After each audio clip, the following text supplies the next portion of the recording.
அல்லேலூயா, அல்லேலூயா. கர்த்தருடைய பரிசுத்த நாமத்திற்கு ஸ்தோத்திரம் உண்டாவதாக.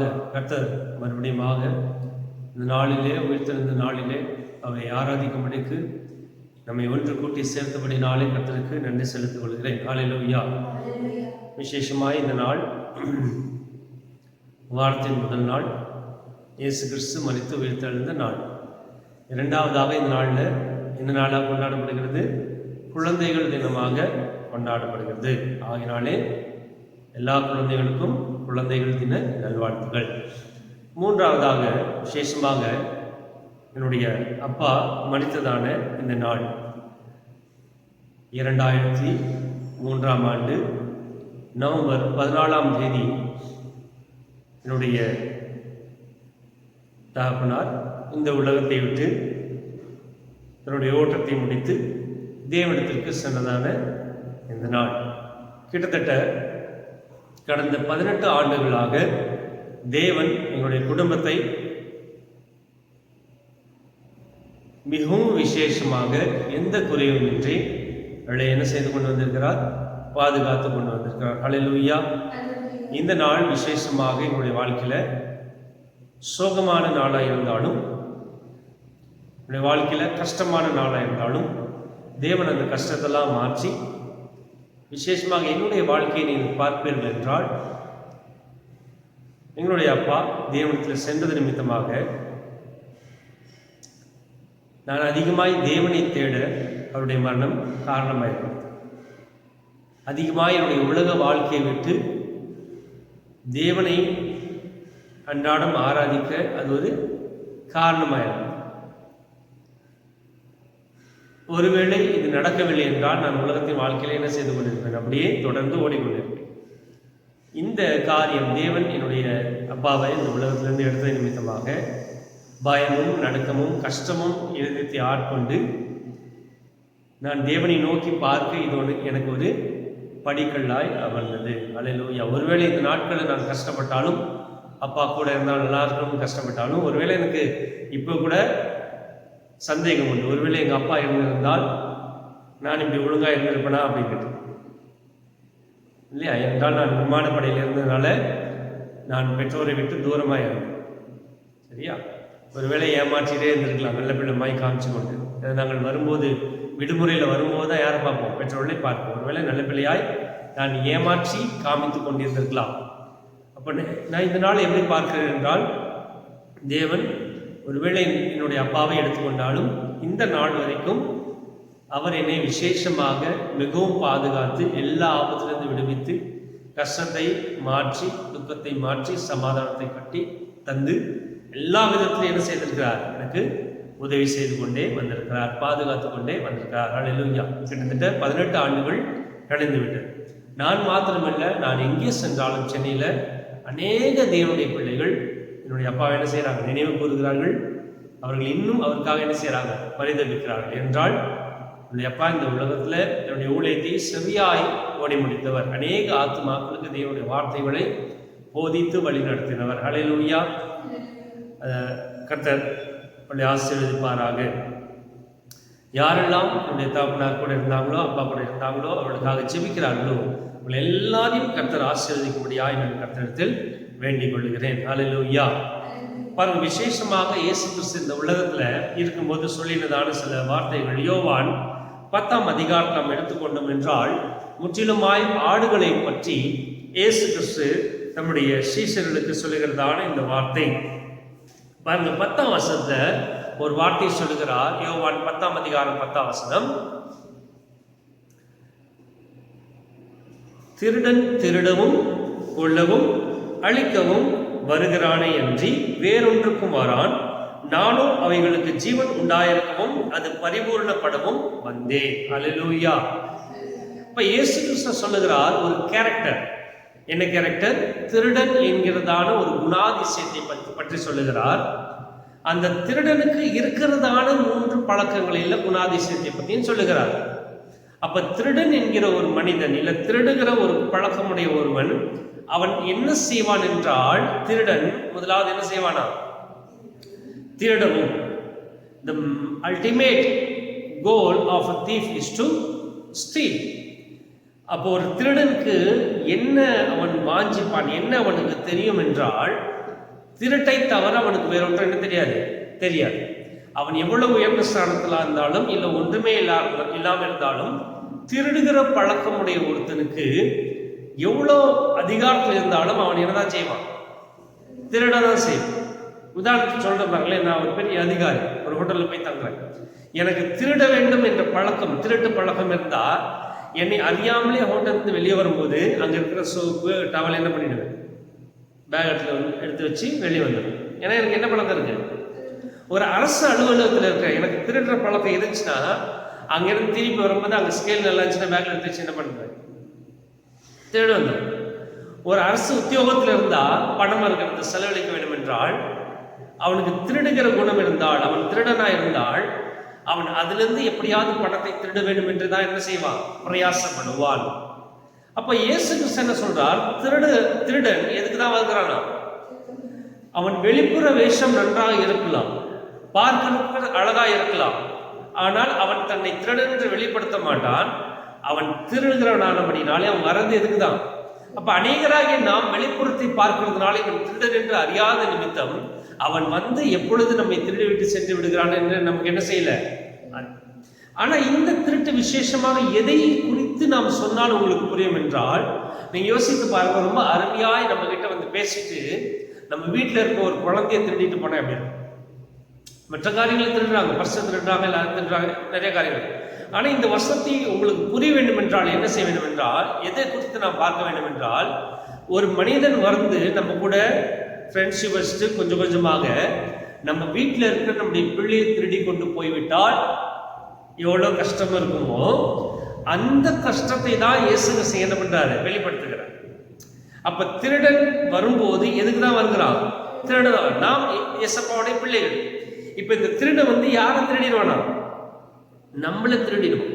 நம்முடைய குழந்தை திருடப்பட்டு போகும்போது நம்மளுக்கு எவ்வளவு கஷ்டமா இருக்குமோ, நம் வீட்டில் இருக்க பிள்ளை திருடப்பட்டு போகும்போது எவ்வளவு கஷ்டம் இருக்குமோ, அதே போலதான் திருடன் வந்து இயேசு கிறிஸ்துவின் பிள்ளையாகி நம்மை திருடிட்டு போனான்னா யாருக்கு கஷ்டம் இருக்கும், இயேசப்பாவும் கஷ்டமா இருக்கு. ஏன்னா இயேசப்பா நம்மளுக்காக எல்லாவற்றையும் என்ன செய்து முடிஞ்சிருக்காரு இல்லையா. அப்ப இந்த திருடப்பட்ட ஒருத்தனுடைய இருதயம் எவ்வளவு தத்தளிக்குமோ அவ்வண்ணமாகவே இயேசு கிறிஸ்துவின் இருதயம் என்ன செய்யும், என்னுடைய பிள்ளை சாத்தானால் திருடப்படுகிறான், என்னுடைய பிள்ளைகள் பிசாசினால் திருடப்படுகிறார்கள், உலகத்தின் பழக்கவழக்கத்தினால் திருடப்படுகிறார்கள் அப்படின்னும் போது இயேசு கிறிஸ்துக்கு எப்படி இருக்கும். ஏனென்றால் அநேக முறை திருடன் எப்படி வருகிறான் என்று நம்மளுக்கு தெரியாத காரணத்தினால் என்ன செய்கிறோம், ஏமாற்றிவிடுவோம். அநேக முறை தெரிந்தாலும் நம்ம அதை குறித்து யோசிக்கிறது இல்லை, முக்கியத்துவம் கொடுக்காதனால என்ன செய்யணும், திருடப்பட்ட பின்பு யோசிக்கிறேன். நான் ஃபர்ஸ்டே நினைச்சேன் இவன் திருடதான் வரும். எல்லா திருட்டை காட்டிலும் விசேஷமாக எந்த திருட்டை சொன்னால் இது உங்களுக்கு புரியும். ஒரு குழந்தையை ஒரு வீட்டில இருந்து ஒருத்தர் திருடிட்டு போனா எவ்வளவு கஷ்டப்படுவாரோ அதை காட்டிலும் தேவன் என்ன செய்யறார், நம்முடைய ஆத்மாவை பிசாசு திருடும் போது, பரிசுத்த வாழ்க்கையை நம்மை விட்டு திருடும் போது இயேசு கிறிஸ்து என்ன செய்வார், மிகவும் கஷ்டப்படுவார். இரண்டாவது திருடன் மாத்திரமல்ல, ஒரு குழந்தையை திருடன பின்பதாக வசனம் சொல்லுது, திருடன் திருடவும் கொல்லவும். இரண்டாவது என்னது, கொல்லவும். அன்னைக்கு இடத்துல நம்ம கேட்டுக்கொள்ளையா, குழந்தைய திருடிட்டு போயிட்டாங்க, போலீஸ் தேடுறாங்க. 4-5 நாள் கழிச்சு அந்த உடல் எங்க கிடைச்சது, ஒரு காட்டுல கிடைச்சது. அப்ப பெற்றோர்களுக்கு எப்படி இருக்கும், மிகவும் கஷ்டமா இருக்கும். திருடது மாத்திரம் கிடையாது, அந்த திருடப்பட்ட ஒரு சரீரத்தை என்ன செய்யறான், கொண்டு போட்டாங்க. இப்ப எவ்வளவு கஷ்டமா இருப்பாங்க. அப்ப நம்முடைய வாழ்க்கையில பிசாசு வந்து நம்மை திருடது மாத்திரம் இல்ல, திருடின பிசாசானவன் இரண்டாவது என்ன செய்து விடுவானா, உங்களை அப்படியே விட்டுற மாட்டான், you will be killed. திருடன் திருடவும், இரண்டாவது என்ன செய்வான், கொல்லவும். அப்ப ஏன் இயேசு கிறிஸ்து மிகவும் கஷ்டப்படுறார் அப்படின்னா, நம்முடைய வாழ்க்கை திருடப்பட்டு போயிடுச்சுன்னா, நம்முடைய ஜீவன் திருடப்பட்டு போயிடுச்சுன்னா பிசாசு அப்படியே விட்டுற மாட்டான், நம்மை முற்றிலுமா என்ன செய்வான், கொன்னுடுவான். இப்ப மறுபடியும் சொல்றேன், எப்ப இந்த வசனத்தோடைய முக்கியத்துவம் புரியும் என்றால், நம்முடைய வீட்டில இருந்து ஒரு குழந்தை திருடப்பட்டு போலீஸ் ஸ்டேஷன்ல கம்ப்ளைண்ட் பண்ணி 4-5 நாள் கழிச்சு அந்த குழந்தை என்ன பண்ணிட்டாங்க, கொன்னு தூக்கி போட்டு போயிட்டா. எப்படி இருக்கும் பெற்றோருடைய இருதயம், ஐயோ என் குழந்தை என்ன பண்ணிட்டேன், நீனு கொன்னட்டியாடா பாவி, இருக்குமா இல்லையா. இது இரண்டாவது குணாதிசயம். மூணாவது இயேசு கிறிஸ்து இன்னொன்னு சொல்றாரு, திருடன் திருடவும் கொல்லவும் என்ன செய்ய வரானா, அழிக்க வரணும், டு டெஸ்ட்ராய். அப்படின்னா என்னது, இன்னும் எக்ஸ்டீரியர் மீன்ஸ் இன்னும் அதிகமான அளவுல அந்த குழந்தையுடைய சரீரத்தை சீரழிச்சு சின்னாபினமாக்கி எரித்து போட்டு ஒன்றுமில்லாமல் ஆக்கிறான் இல்லையா? அதான் டிஸ்ட்ரக்ஷன் சொல்லுவாங்க, டெஸ்ட்ராய் சொல்லுவாங்க. மற்றவங்க சொல்லுவாங்க, அப்பாவி குழந்தை கொண்டா கூட போறாங்க, ஏன்டா அந்த குழந்தை என்ன பண்ணிட்ட, கீரி கண்ணை குத்தி என்ன பண்ணிட்ட, நீங்க ஒண்ணுமே ஆள் அடையாளம் எல்லாம் என்ன பண்ணிட்ட, சதைச்சிட்டு போயிட்டேடா சொல்லுவோம் இல்லையா? இப்போ திருடன் சாத்தானானவன் நம்மை திருடும் போது சும்மா இருக்கிறது இல்ல, நம்மை திருடுவான், ரெண்டாவது கொல்லுவான், கொண்ட பிறகு அப்படியே விட மாட்டான், அந்த வாழ்க்கையை அவன் என்ன செய்துவான், சின்னாபின்னமாக்கிட்டு போயிடுவான். அப்ப இயேசு கிறிஸ்து இதுக்காக தான் பயப்படுகிறார். சொல்றாரு, திருடன் திருடவும் கொள்ளவும் அழிக்கவும் வருகிறானே என்று வேறொன்றுக்கு என்ன செய்ய மாட்டானா, வரமாட்டான். Because it's his ultimate goal of Satan is to steal our soul, to kill us and to destroy us. அதுக்கப்புறம் நான் என்ன செய்யக்கூடாது, மறுபடியும் வந்துடக்கூடாது, சின்னாபின்னமாக்கிட்டு போயிடணும் வாழ்க்கையை. அப்ப எவ்வளவு ஜாக்கிரதையா, எவ்வளவு அதிக கஷ்டம் இயேசு கிறிஸ்துவின் இதயத்தில் காணப்படும் என்று யோசித்து பாருங்கள். நம்முடைய வாழ்க்கையில சத்துரு என்கிற பிசாசு திருட்டுக்காரனாகி அவன் பிரவேசித்து விட்டால் அவன் கொஞ்சம் கொஞ்சமா நம்முடைய ஜீவியத்தை என்ன செய்வான், திருடுவன். அவருடைய கண்ட்ரோலுக்கு முக்கியமா போகும். திருடப்பட்ட ஒரு பொருளை பிசாசானவன் என்ன பண்ணுவான், கொன்று விடுவான். கொன்றப்பட்ட பொருளை மறுபடியும் நம்ம புதுப்பிக்கலான்னு பார்த்தா முடியலப்பா. ஒரு காரை திருடி அது பேட்டரி எடுத்தாச்சு, கொண்டுட்டாங்க. ரெண்டாவது காரை உடச்சி சின்ன பின்னமாக்கி மறுபடியும் பேட்டரி போட முடியாம பண்ணிட்டாங்கன்னா அதை போலதான் இல்லையா? சின்ன காரை எடுத்து பேட்டரி எடுத்துட்டா ஜீவன் போயிடுச்சு, சின்ன டாய். அந்த காரை உடச்சி கிடைச்சி சுக்குநூறு ஆக்கி போயிட்டா என்ன ஆயிடும், டோட்டலி டிஸ்ட்ராய். யூ கான் மறுபடியும் அதை வேலை செய்ய உங்களால் வைக்க முடியாது. அப்ப நம்முடைய ஆவிக்குரிய ஜீவியம் தேவனுடைய கரங்கள்ல இருக்கிறது போல பிசாசு நம்முடைய ஜீவியத்தை திருடுவதற்கு என்ன செய்வான், பிரயாசப்பட்டு கொண்டே இருப்பான். முதலாவது என்ன செய்வான் திருடுவதற்கவன், நீங்க தூங்கும் போது உங்களுக்கு மனசுல போட்ட வார்த்தைகள் எடுத்து போடுறோம். அதான் first. when you can identify that he started stealing you, உன் ஃப்ரெண்டா இருக்கலாம், through your friends he may come, through your friend circle you may come, through your relatives he may come. முதலாவது எப்ப அறிஞ்சு கொள்ளலாம், எஸ் பிசாசு கிரியம் செய்யறான் அப்படின்னா முதலாவது அவனுடைய செய்யற வேலை என்ன, வசனத்தை எடுத்து போடும்.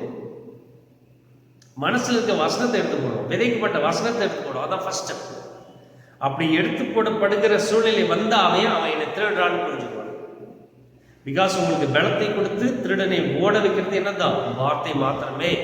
அந்த வார்த்தை தான் முதல்ல என்ன செய்வான், இடுக்க பிரயாசப்படுவான். அல்லேலூயா. பாருங்க, பழங்காலத்துல குழந்தைங்களை இல்லை வசனம் சொல்லு 10 கட்டளையில முக்கியமான கட்டளை என்ன, thou shall not steal. 10 கட்டளையில முக்கிய கட்டளை என்னது, thou shall not steal இல்லையா? அதெல்லாம் தேவனுக்கு விரோதமான பாவம் இல்லையா? இப்ப அந்த சில முக்கியமான வார்த்தைகளை பார்க்கிறோம். யாத்ராகமம் 21ஆம் அதிகாரம் 16ஆம் வசனத்துல, யாத்ராகமம் 21ஆம் அதிகாரம் 16ஆம் வசனம், எக்ஸோடஸ் சாப்டர் 21 verse 16ல சொல்றாரு, ஒருவன் ஒரு மனிதனை திருடி கொன்று போட்டாலும் இவன் அவன் வசத்தில் இருக்க கண்டுபிடிக்கப்பட்டாலும் அவன் நிச்சயமாக கொலை செய்யப்பட கடவன். கட்டளை என்ன சொல்றது, பழைய ஏற்பாட்டுல ஒருவன் ஒரு மனிதனை திருடி விற்று போட்டாலும் இவன் அவன் வசத்தில் இருக்க கண்டுபிடிக்கப்பட்டாலும் அவன் நிச்சயமா என்ன செய்யப்பட வேண்டும், thou shall not steal அப்படின்ற வார்த்தை இருக்கு இல்லையா? எதுவுமே திருடக்கூடாது. ஆனா விசேஷமாக மனுஷனை திருடனை பத்தி சொல்றாரு. ஒரு மனுஷனை திருடிட்டா அவன் என்ன செய்யப்பட வேண்டுமா, கொல்லப்பட வேண்டும். நான் ஒரு மனுஷனை திருடிட்டா நான் என்ன செய்யப்பட வேண்டும், திருடன் திருடவும் கொல்லவும் அழிக்கவும் வருகிறான். பழைய பாட்டு காலத்துல இருந்து நான் திருடிட்டா என்னதான் என்ன செய்யணும், ஆனா இவன் என்ன செய்யணும், சத்துரு பாருங்க, திருடுறதே ஒரு குற்றம், அவன் தான் கொல்லப்பட வேண்டும். ஆனா திருடுன ஒரு வெளியேற பெற்ற பொருளை அவன் என்ன செய்யலாம், புரியுதா வித்தியாசம்? பழைய ஏற்பாட்டு காலத்துல திருடினவனை தான் கொல்லணும். ஆனா புதிய ஏற்பாட்டு காலத்துல இயேசு கிறிஸ்து கிளியரா சொல்றாரு, இவன் மரம் பாருங்க, ரொம்ப ஜாக்கிரதையா இருங்க. இவன் உங்களதான் திருடுவான், திருடினவன் தான் கொல்லப்பட வேண்டும், திருடினவன் தான். ஆனா இவன் உங்களை திருடிட்டு உங்களே என்ன பண்ணுவான், உங்களே கொண்டுட்டு உங்களே அழிக்கும். அப்ப இது எவ்வளவு விபரீதமான ஒரு திருட்டு பழக்கமா இருக்கு. அநேக ஆவிக்குரிய பிள்ளைகளை என்ன செய்யறானா, திருடி கொன்று விடுகிறான். அல்லேலூயா. உபாகமம் 24ஆம் அதிகாரம் 7ஆம் வசனத்துல கூட மறுபடியும் சொல்கிறாரு. உபாகமம் டியூட்டானமி சாப்டர் 24 verse 7ல உபாகமம் 24ஆம் அதிகாரம் 7ஆம் வசனத்துல தன் சகோதரராக இஸ்ரவேல் புத்திரரில் ஒருவனை திருடி அதனால் ஆதாயம் தேடி அவனை விற்று போட்ட ஒருவன் அகப்பட்டால் அந்த திருடன் கொலை செய்யப்பட வேண்டும். அந்த திருடன் என்ன செய்யப்பட வேண்டுமா? கொலை செய்யப்பட வேண்டும். Strict instruction in the Old Testament. Person who steals must be killed. அப்படி செய்வதனால என்ன ஆகுமா? இப்படியே தீமையை உன் நடுவிலிருந்து விலக்க கடவாய். தீமையை உன் நடுவிலிருந்து என்ன செய்யணுமா? விலக்க கடவாய். ஆனா இயேசு கிறிஸ்து புதிய பாட்டில் நூதனமான விசேஷமான காரியம் சொல்றாரு. அவன் உன்னை திருடுவான், திருடி அவனுக்கு தெரியும் திருடுவன் தான் என்ன செய்யப்பட வேண்டும்? கொல்லப்பட வேண்டும். ஆனா அது இல்ல, உன்னையே திருடி உன்னையே கொண்டு உன்னையே என்ன செய்வான்? அடிச்சு போட்டுருவான். மிகவும் ஜாக்கிரதையா இருங்க. இப்ப எடுத்துக்கொள்ளுங்க, யோவான் 10ஆம் அதிகாரத்தை சொல்றாரு. எப்படி கண்டுபிடிக்க முடியும் கொள்ளைக்காரன் வரான்ட்டு? 10ஆம் அதிகாரம் 1ஆம் வசனத்துல மெய்யாகவே மெய்யாகவே நான் உங்களுக்கு சொல்கிறேன், ஆட்டு தொழுவத்துக்குள் வாசல் வழியாய் பிரவேசியாமல் வேறு வழியாய் ஏறுகிறவன் கள்ளனும் கொள்ளைக்காரனுமாய் இருக்கிறான். கள்ளனும் கொள்ளைக்காரன் எப்படி நம்ம கண்டுபிடிச்சுக்க முடியும்? வேறு வழியாய். வாசல் இருக்கு, வாசல் வழியா வரமாட்டான். அவன் இந்த வழியா தான் வருவான், வேற வழியா தான் வருவான். அவன் வர வழியே இது கிடையாது. பின்புறமா எகிரி வச்சு வருவான், இல்லை ஓட்டை எங்கேயாவது இருந்துச்சுன்னா அது வழியா கொண்டு வந்துருவான். He is not going to enter inside the main entrance. But Jesus says, நான் எப்படி வருவேன் பாருங்க, வாசல் வழியாய் பிரவேசிக்கிறவனோ ஆடுகளின் வாசல் வழியா வரவர் தான் யாரு? இயேசு கிறிஸ்து. ஏன்னா வசனத்துல அவர் சொல்றாரு, நானே யாரா இருக்கிறேன்? நானே வாசலா இருக்கிறேன். பாருங்க 9ஆம் வசனத்துல, நானே வாசல், என் வழியாய் ஒருவன் பிரவேசித்தால் அவன் ரட்சிக்கப்படுவான். அவரே வாசலா இருக்கிறதுனால அவர் எது வழியா தான் வருவாரு? வாசல் வழியா தான் வருவார். பட் திருடன் வரும்போது எப்படி கண்டுபிடிச்சிக்கலாம்? He will never come through the main entrance. He will come through other paths. வேற வழியா என்ன செய்வானா? நார்மலா நம்ம போற ஒரு வழியா என்ன செய்ய மாட்டான்? வரமாட்டான். வேற வழியா தான் என்ன செய்வான்? வருவோம். ஆவிக்குரிய வாழ்க்கையில் நீங்க பாத்தீங்கன்னா பாருங்க, கலாத்தியர் 1ஆம் அதிகாரத்துல கலாத்தியர் எழுதின நிருபம் பவுல் எழுதுறாரு. கலாத்தியர் 1ஆம் அதிகாரத்துல சொல்றாரு பாருங்களேன், 7ஆம் வசனத்துல எப்படி வருவோம் பாருங்களேன். கலாத்தியருக்கு எழுதின நிருபம் 1ஆம் அதிகாரம் 7ஆம் வாக்கியத்தில் சொல்றாரு, வேறொரு சுவிசேஷம் இல்லையே, சிலர் உங்களை கலகப்படுத்தி கிறிஸ்துவனுடைய சுவிசேஷத்தை புரட்ட மனதாயிருக்கிறார்கள் இல்லாமல் வேறு அல்ல. பவுல் சொல்றார் கலாத்தியருக்கு, வேறு சுவிசேஷம் இல்லை. ஆனா அவங்க என்ன செய்வாங்களாம்? சிலர் உங்களை என்ன பண்ணுவாங்களாம்? கலகப்படுத்தி கிறிஸ்துவனுடைய சுவிசேஷத்தை புரட்ட எப்படி இருக்காங்களாம்? மனசா இருக்கிறாங்களாம். அடுத்த வசனம் சொல்றாரு, கலாத்தியர் 1ஆம் அதிகாரம் 8ஆம் வசனத்துல, நாங்கள் உங்களுக்கு பிரசங்கித்த சுவிசேஷத்தை அல்லாமல் நாங்களாவது வானத்திலிருந்து வருகிற ஒரு தூதனாவது வேறொரு சுவிசேஷத்தை உங்களுக்கு பிரசங்கித்தால் அவன் எப்படிப்பட்டவனா? பவுல் சொல்றாரு, நாங்க பிரசங்கித்த இயேசு கிறிஸ்து சுவிசேஷத்தை அல்லாமல் வேறு சுவிசேஷத்தை ஒருவன் பிரசங்கித்தால் அவன் எப்படிப்பட்டவனா? அவன் தூதனே ஆனாலும் சபிக்கப்பட்டவன். அப்ப there is other way, other gospel which is not similar to what Paul taught, which is not similar to what Jesus taught. There is some other gospel also. வேற வழி இருக்கு. gospel yes, நம்முடைய gospel என்ன? இயேசு கிறிஸ்து உனக்காக வந்தார், மரித்தார், உயிர்த்தெழுந்தார், எங்க போயிடலாம்? அவருடைய ரத்தத்தினால் கழுவப்பட்டு பரலோகத்துக்கு செல்லுகிற வாய்ப்பை கொடுத்திருக்கார் gospel. But there is other gospel also which is not similar as, it looks similar but it is not the original gospel. அது இந்த காஸ்பலை போலே காணப்படும். ஆனா பவுல் சொல்றார், வேறொரு காஸ்பல், வேறொரு சுவிசேஷத்தை நாங்கள் பிரசங்கியாத வேறொரு சுவிசேஷத்தை பிரசங்கித்தால் அது தூதனே ஆனாலும் அவன் எப்படிப்பட்டவனா? Now it is very hard for us to identify whether it is the correct gospel or the one which is acting similar to original. என்ன டூப்ளிகேட் மாடல் நிறைய வந்துருச்சு இல்லையா? we are unable to identify duplicate models. நம்மளுக்கு தெரியல, because it works exactly as original. அப்போ சுவிசேஷம் என்ன சொல்லுது? இயேசு கிறிஸ்து வந்தார், மரித்தார், உயிர்த்தெழுந்தார், பரலோகத்துக்கு போற வழியை என்ன செஞ்சாரு? ஓபன் பண்ணிட்டாரு. தம்முடைய மாம்சமாகிய தேவன் வழியாய் புதிதும் ஜீவனுமான மார்க்கத்தை உண்டு பண்ணினால் மறுபடியும் ஒரு வாரம் என்ன செய்வாரு? எடுத்துக்கொண்டு போடுவார். வேறொரு காஸ்பல் அப்படிதான் இருக்கும். சொர்க்கத்துக்கு போகலாம், பரலோகத்துக்கு போகலாம். நீ இப்படியும் வாழ்ந்தாலும் என்ன செய்யலாம்? போகலாம், இப்படியும் செய்யலாம். அப்ப திருடன் எந்த வழியா வர மாட்டான்? ட்ரூ வேர்ட்ஸ் கொண்டு வர மாட்டான். எந்த வேர்ட்ஸ் கொண்டு வருமா? பொய்யான வார்த்தை. But it looks similar as it is truth. So many of us are unable to identify the original and the duplicate. Hence he steals our spirit, soul and flesh. அவன் என்ன செய்யறான்? கொஞ்சமா நம்ம முற்றிலுமா என்ன செய்யறான்? திருடிறான். திருடப்படும் போது அவருடைய பெற்றோர்களுக்கு கட்டாயமாக நமக்கு தெரியும், என் குழந்தை காணாம. அப்ப இயேசு கிறிஸ்து நம்மை பிள்ளையாய் அங்கீகரித்து வைத்திருக்கும் போது, ஏற்றுக்கொண்டிருக்கும் போது, நாம் திருடப்படும் போது அவருக்கு எப்படி இருக்கும்? கஷ்டமா இருக்கும், பிரயாசப்படுவார். என் பிள்ளையை காப்பாற்றிருக்கணும். அநேக முறை நாம் செவி சாய்த்து கேட்காதனால திருடப்படுகிறோம், உலகத்துக்கு செவி கொடுக்கறதுனால. ரெண்டாவது திருடுறவன் திருடிட்டு சும்மா இருக்க மாட்டான், கொல்லவும் அழிக்கவும் வருகிறானே என்று அவன் இமிடியேட்டா என்ன செய்வான்? அவங்கள கொன்று போட்டுடுவான். கொன்று மூணாவது என்ன செய்வான்? சின்னாபின்னமாக்கி போட்டு விடுவான்.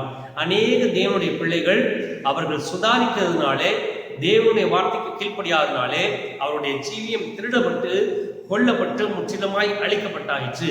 அவர்கள் மறுபடியும் இந்த பழைய நிலைமைக்கு வர அவங்களால கூடாத காரியமாய் மாறிவிடும். நம்மளுக்கு ஒன்றும் தெரியாது, ஆனால் அப்பாவுக்கு ரொம்ப கஷ்டமா இருக்கும், பெற்றோர்களுக்கு, ஒரு தாயாளர்களுக்கு மிகவும் கஷ்டமா இருக்கும். யோசிச்சு பாருங்க, ஒரு தாயுடைய ஒரு குழந்தை திருடப்பட்டு கொல்லப்பட்டு அந்த சரீரத்தை சின்னாபின்னமாக்கிட்டாங்க, எப்படி இருக்கும்? தாயுடைய இதயம் பதபதச்சிடும். அதை போலதான் இயேசு கிறிஸ்து நமக்கு பெற்றோர்களாக இருக்காங்க, தகப்பனா தாயா இருக்கிறாங்க, நமக்காக ஜீவனை கொடுத்துருக்கிறாங்க. நாம் உலக காரியத்தினாலே, உலக அசுத்தத்தினாலே, பிசாசினாலே திருடப்பட்டால் என்ன ஆகுமா? மிகவும் கஷ்டப்படுவார். பாருங்களேன், யோவான் 10:11 ஆனா இயேசு கிறிஸ்து சொல்றார், 10 வாசிக்கலாம். திருடன் திருடவும் கொல்லவும் அழிக்கவும் வருகிறான் என்று வேறொன்றும் என்ன செய்யானா? நானோ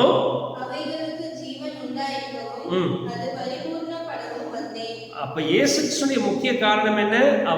அவர் ஏன் வந்தாரா? உங்களுக்கு ஜீவனை கொடுக்கும். அவன் அழிப்பான். இயேசு கிறிஸ்து என்ன செய்வார்? உங்களுக்கு ஜீவனை கொடுப்பார். ஜீவனை கொடுத்த மாத்திரம் கிடையாது, அது என்ன செய்யுமா? ஃபுல் ஃபிளெட்ஜா, டோட்டல் லைஃப். அடுத்த வருஷம் சொல்றாரு, நானே நல்ல மேய்ப்பன், நல்ல மேய்ப்பன் ஆடுகளுக்காக தன் ஜீவனை என்ன செய்யறானா? இப்ப இந்த வேலை யாரும் கொடுத்துட்டு போயிருக்காரு? மேய்ப்பர் வேலை. ஏசப்பா நம்ம பிரதான மேய்ப்பன், அந்த வேலை யாரும் கொடுத்துட்டு போயிட்டாரு? ஆடுகளை வழிநடத்துகிற சபை ஊழியக்காரர்கள் கொடுத்திருக்கிறார், அவர்கள் தான் மேய்ப்பர்கள். இப்ப இவர்கள் நல்ல மேய்ப்பராய் இருந்தால் வேறொரு சுவிசேஷத்தை கொண்டு வரக்கூடாது. இயேசு கிறிஸ்துவின் சுவிசேஷத்தை மாத்திரம் தான் செய்யணும். அது திரித்து என்ன செய்யக்கூடாது? இப்படியும் செஞ்சா பரலோகத்துக்கு போலான்னு என்ன செய்யக்கூடாது? அமைதியா இருக்கக்கூடாது. இல்லை தெரியும் தவறான வாழ்க்கை வாழ்றாங்க, கம்முன்னு இருக்கக்கூடாது. ரெண்டாவது, அவன் நல்ல மேய்ப்பனாக இருந்தால் அவன் ஆடுகளுக்காக தன் ஜீவனை என்ன செய்யணும்? கொடுக்கணும். வசனம் சொல்லுது, நல்ல மேய்ப்பன் ஆடுகளுக்காக தன் ஜீவனை என்ன செய்யறானா? நல்ல மேய்ப்பன் கட்டாயமாக எது வழி தான் பிரவேசிப்பான்? முக்கியமான வாசல் வழியை தான் எங்கேருந்து பிரவேசிக்க மாட்டான். அப்புறம் உதாரணத்துக்கு சொல்றேன், தப்பா எடுக்கக்கூடாது. ஒரு நாங்கள் அறிந்த ஒரு தேவன் ஊழியம் செய்கிற ஒரு மனிதர் இருக்காரு. அந்த சபையில் ஒரு சகோதரிகிட்ட தனியாய் போயிட்டு கஷ்டத்தை சொல்லி அவர்கள் போட்டிருக்கிற மோதிரத்தை என்ன செய்தார்? வாங்கிட்டாங்க, தந்திரன் திருப்பி. அவங்களுக்கு சரி ஊழியக்காரன் கேட்குறாங்க, என்ன பண்ணிட்டாங்க? கொடுத்துட்டாங்க. வாங்கி என்ன பண்ணிட்டாரு? அந்த மாதிரி எழுதி வச்சுக்கிட்டாங்க நோட்டில்.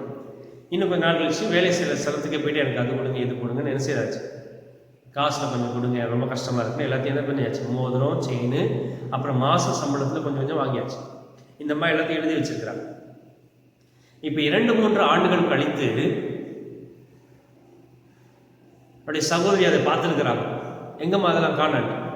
அப்போதான் அந்த சகோதரி சொல்லியிருக்காங்க தன்னுடைய சகோதரிக்கு, இப்படி என்ன பண்ணிட்டார் ஊழியக்காரு, வாங்கிட்டு போயிருக்காரு அப்படின்னு. நான் நோட்டில் எல்லாத்தையும் எழுதி வச்சிருக்கேன் பாருங்க. சரி போய் கேட்கலான்னு போய் கேட்ட அந்த ஊழியக்காரர் என்ன சொல்கிறாரா? அது கேட்கக்கூடாது, அதான் நீ என்னதான் கொடுத்துட்ட, காணிக்கையாக கொடுத்துட்டே திருப்பி கேட்கக்கூடாது. எவ்வளோ ஞானம் வரும். அது நீ எதுவாக கொடுத்துட்டியா? காணிக்கையாக கொடுத்துட்டு அது திருப்பி எனக்கு செய்யக்கூடாது. இந்த அம்மா ஏன் கொடுத்தாங்க? ஊழியக்காரனுக்கு பிரயோஜனமாக இருக்கும், திருப்பி தந்துடுவாங்க. ஆனால் அவர் என்ன செய்யறாரு? அது காணிக்கையாக கொடுத்துட்டு என்ன செய்யக்கூடாது. அப்போ அவங்களுடைய அல்டிமேட் கோல் ஸ்டார்டிங்ல இருந்தே அவங்களுடைய மனசுல என்ன இருக்கு? It is not to die for you but to kill you. உனக்கு உதவி செய்ய வேண்டும் என்பது அவங்களுடைய குறிக்கோள் கிடையாது, உன்னை திருட வேண்டும் என்றுதான் அவனுடைய குறிக்கோள். இப்படிதான் சத்ரு நம்ம கிட்ட வந்து மெதுவா புதிய வார்த்தைகளை போட்டு என்ன செய்வான், நம்முடைய ஆத்மாவை திருடிடுவான். திருடிட்டு அவன் சும்மா விட மாட்டான். அந்த ஆத்மா என்ன செய்வான், கொண்டு மூன்றாவது அதை சீரழித்து விடுவான். அல்லேலூயா. உலகத்துல பாருங்க, எத்தனை ஆத்மாக்கள் சீரழிஞ்சு கிடைக்குது, எத்தனை ஆத்மாக்கள் சீரழிஞ்சு கிடைக்குது பாவத்தினாலே, மது போதையினாலே, சாராயம். எத்தனை பேர் சாராயம் சீரழிஞ்சு கிடக்குறாங்க. அவங்க என்ன பணக்காரங்களா, மாசத்துக்கு 1 லட்சம் சம்பாதிக்கிறவங்களா, மாசத்துக்கு 5000 7000 சம்பாதிக்கிறவங்க. ஆனா எதுல தன்னுடைய வாழ்க்கையை விட்டுருக்காங்க, மது சாராயம் வேணும், குடிச்சிட்டு குடும்பத்துல சண்டை போடும், சிகரெட், போதைப் பொருட்கள், விபச்சாரம், நேசித்தனம். அவர்கள் வாழ்க்கையெல்லாம் சின்னாபின்னமாக்கி கிடக்கிறது. ஆனா அவங்க உணர மாட்டாங்க. கடைசியில் அவங்களுக்கு எங்கதான் முடிவு, அவங்களுக்கு நரகத்துல தான் முடிவு. மது அருந்துகிறவனும், தீட்டான காரியங்களை பார்க்கிறவனும், அசுத்தத்தை பேசுகிறவனும் அவருடைய முடிவு எங்கதான், உலகத்துல தெரியாது. நீ என்ன செய்யற, நானே இயேசு கிறிஸ்து எல்லாத்தையும் பார்த்துட்டு இருக்காரு. நீ சாராயம் அடிக்கிறியா, சிகரெட் அடிக்கிறியா, அசுசி பண்றியா, உடைய முடிவு எங்கதான், நரகத்துக்கு தான் போகணும். நரகம் உனக்காக வைக்கப்பட்டிருக்கு. ஆகையினால் இந்த நாட்களிலே அநேகர் சுவிசேஷத்தை அறிந்திருந்தும் இயேசு கிறிஸ்துவை ஏற்றுக்கொள்ள உங்களுக்கு என்ன செய்யல, இஷ்டம் இல்லை. இயேசு கிறிஸ்து சொல்ற, நான் என் ஜீவனை கொடுக்குறேன்பா அப்படின்ட்டு. பிசாசானவன் சொல்றேன், இல்லை நான் உன்னை அழிப்பேன், கொண்டுடுவேன், சின்னாபனமாக்கிடுவேன். ஆனா அநேகராக நாம் எது தெரிந்து கொள்கிறோம், இயேசு கிறிஸ்து ஜீவனை கொடுக்கிற இயேசு கிறிஸ்து கிடையாது, மரணத்தை கொடுக்கிற பிசாசானவனை தெரிந்து கொண்டு உலகத்துல எப்படி இருக்கும், சந்தோஷமா இருக்கும். என்ன இருக்கு, இது கொஞ்சம் தப்பு செஞ்சா என்ன ஆயிடும், கொஞ்சம் பொய் பேசினா என்ன ஆயிடும், கொஞ்சம் தேவனை தெரியலனா என்ன ஆயிடும். ஆனா ஏசப்பா கிளியரா சொல்லிட்டாரு, அவன் திருட மாத்திரம் கிடையாது, உன்னை கொன்னு உன்னை அழிச்சு உன்னை ஒன்றுமில்லாமல் என்ன செய்து விடுவான், மாற்றி போட்டு விடுவான். அதனால இந்த கடைசி காலத்துல நாம் விசேஷமாய் ஜாக்கிரதையாக இருக்க வேண்டியது அவசியமாய். மனுஷனை கிடையாது, நம்ம யாரை பிரியப்படுத்த வேண்டும் என்றால் தேவனை நாம் பிரியப்படுத்த வேண்டும். அல்லேலூயா. பாருங்க 10ஆம் அதிகாரத்தில் இன்னொரு வசனம் வாசிச்சு முடிச்சிடலாம். 14ஆம் வசனத்துல, நானே நல்ல மேய்ப்பன், பிதா என்னை அறிந்திருக்கிறது போலவும் நான் பிதாவை அறிந்திருக்கிறது போலவும் நான் என்னுடையவர்களை அறிந்தும் என்னுடையவர்களால் அறியப்பட்டும் இருக்கிறேன். ஆடுகளுக்காக என் ஜீவனை என்ன செய்யறேன்னா, ஆடுகளுக்காக என்ன செய்திருக்கிறார், ஜீவனை கொடுக்கிறார். Still is a living God who sacrifices his life to everyone. அன்றாடம் என்ன செய்கிறார், நம்முடைய ஜீவனை நம்மளுக்கு கொடுத்துட்டே தான் இருக்கார், பரவிட்டே தான் இருக்கார். அல்லேலூயா. வசனத்தை சொல்லுது, யோவான்ல நம்ம வாசிக்கிறோம், ஒருவன் என்னுடைய மாம்சத்தை புசித்து என்னுடைய ரத்தத்தை பானம் பண்ணனா அவங்களுக்கு என்ன கிடையாதா, நித்திய ஜீவன் இல்ல. ஜீவனை கொடுக்கிறாரு, பரிபூர்ணம் கொடுக்கிறாரு, நித்திய ஜீவன் வரைக்கும் கொடுக்கிறாரு. அல்லேலூயா. பாருங்க, இந்த காலையில நான் உறங்கி கொண்டிருக்கும் போது ஒரு தரிசனத்தை நான் பார்த்தேன். தரிசனத்துல நானும் என்னுடைய பிரதர், என்னுடைய அண்ணன் பேர் வந்து கியூமேக்ஸ், நாங்கள் ஒரு பெரிய ஹாஸ்பிட்டல் நீளமாக இருக்க வராண்ட மாதிரி, அங்கே ஒரு கதவு இருக்குது, இங்கே ஒரு கதவு இருக்குது லாஸ்ட்டில்.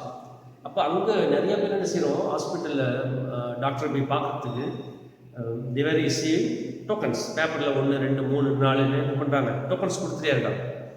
நாங்களாம் வாங்கிட்டோம். கூட்டம் அலமோது இது. அதுக்கப்புறம் ஒருத்தராக விடுவாங்க அங்கே பெரிய இடத்துல நீளமாக இருப்பாங்க.